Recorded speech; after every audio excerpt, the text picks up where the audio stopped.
Yeah. Wanted to ask you about one more person, the last of which being the late Johnny Cochran. Terrific guy. And I think Johnny,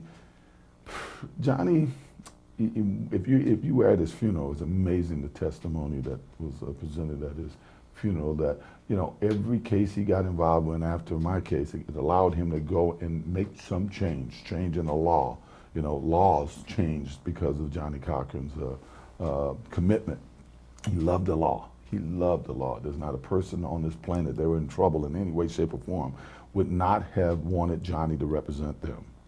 Not just as a lawyer, but as a person who's a very, very religious faith. His whole basis of his life was rooted in his faith, in his God, and he loved the law. He loved doing it. A lot of these people can't wait to get out. They get a book deal and they're out. I mean, look at my trial. Virtually everybody on the defense team, they made a book deal, got millions, and had no longer was involved with the law. Well, Johnny, until virtually the day he died, was involved in the law. And now even after he died, I see him doing commercials for law firms all over the country, in the spirit of Johnny Cochran. But he loved it. He loved what he was doing, and he'll be missed. He's certainly missed by me. What do you think made him so successful? And once again, the fact that he loved what he's doing. I don't think you can be great in anything unless you love what you're doing. Ricky Williams did the right thing. He walked away when his heart wasn't in playing. Let's hope he's got that feeling back again. But you can't be great in anything unless you love doing it, And Johnny loved doing it. Obviously, you got to be smart. I mean, you got to have the basic skills that it takes. But you got to have a passion for what you're doing, and Johnny had that passion. What was your relationship like with him following the trial? Pretty much the way it was before the trial. We talked on occasion. He called me a few times. He saw me do an interview with Katie Couric and his wife. This was after he knew he was sick, and called me, and we had saying you did a great job, and we talked about it. Didn't really talk about his illness, even though I knew he was very ill. We attended a couple of events together, But that was pretty much our relationship before the trial.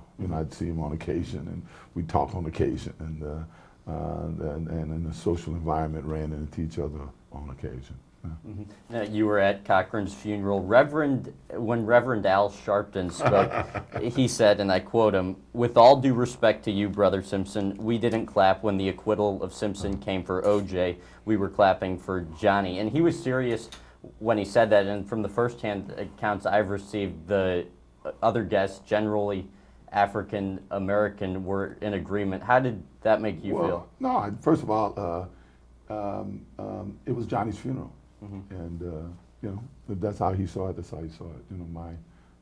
If whatever they were clapping for, good. As Al Sharpton, it was Johnny's memorial service. Mm-hmm. I mean, does that irritate you when he uses the memorial service to make a statement like that? No. A memorial was for Johnny. Mm-hmm. So anything that reflected on Johnny positively, I was all for. So that was a little earlier this year. What's your life like now? What's an average day like for you? Well, I don't have to drive my son to school. I tend to start my day on a golf course. Things have not changed so much in the last 7 years or so.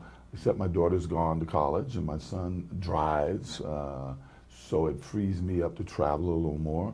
As you see, I'm here in Chicago doing something I hadn't done in years.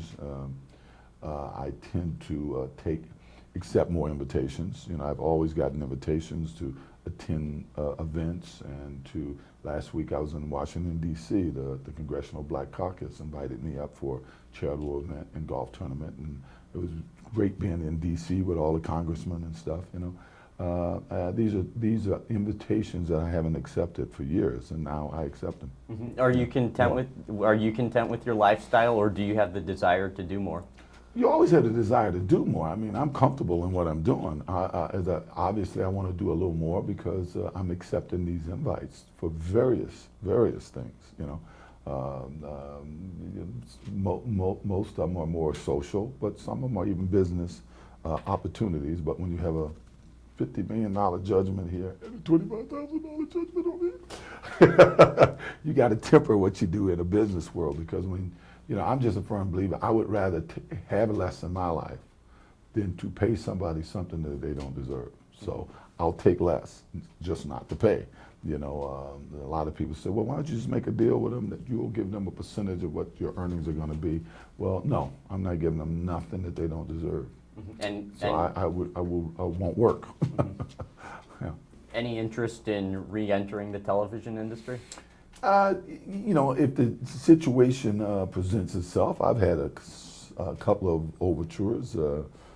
For me, it would probably be better if I do it through the internet, with the internet. And I'm actually talked to some people about that, because then I don't have to worry about so many people's opinion. I've had shows that they wanted me to come to. They knew it'd be overwhelmingly successful, but they get 10 phone calls from somebody bitching about it, and the average person don't want to bring that heat into their lives, and I certainly don't want to bring it in their lives, so we haven't done them. When you get involved in the internet, we can care less. Matter of fact, log on and give us your complaint. I'm sorry, but I have to keep my phone available. I'll call you back in a minute, sweetheart. I'm doing an interview. Stay where you are. I'm doing an interview. Call you right back. That's my daughter. She's just gotten here on her way from Jamaica to Miami, believe it or not. You come to Chicago to go to Miami, but it had something to do with United Airlines. Okay.